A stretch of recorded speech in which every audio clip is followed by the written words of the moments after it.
Kay mipanaw na gyud ang amahan sa sikat nga aktres no, human in town nga sa taod actually wala gi-reveal sa pamilya kung unsa jud kahay matuod nga hinungdan sa kamatayon sa amahan ni ini mga idol.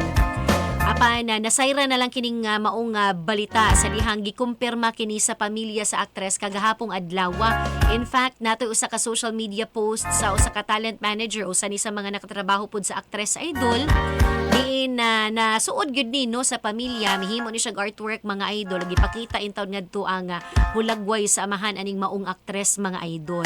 So ngadto na kumpirma gyud og may pagawa sa pud og mensahe ang pamilya ni ini.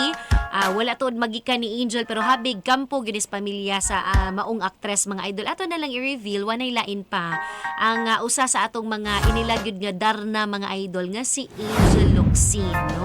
Makaguol kaayo ilabi na nga pinangga ra ba in taon kini sa maong aktres ang iyahang amahan. Wala man siguro anak nga wa nagpanggas ilahang ginikanan no. Ilabi na nga mauni na asi ang kiliran sa kapait og iyahapong mga kalampusan sa kinabuhi sa iyahang karera no.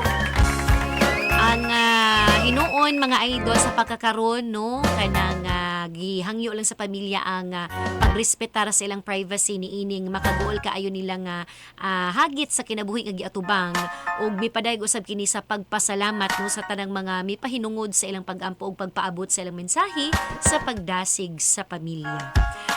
Ni panaw sa edad nga 98 anyos si Angel Colmenares ang amahan sa maong sikat nga aktres nga si Angel Locsin.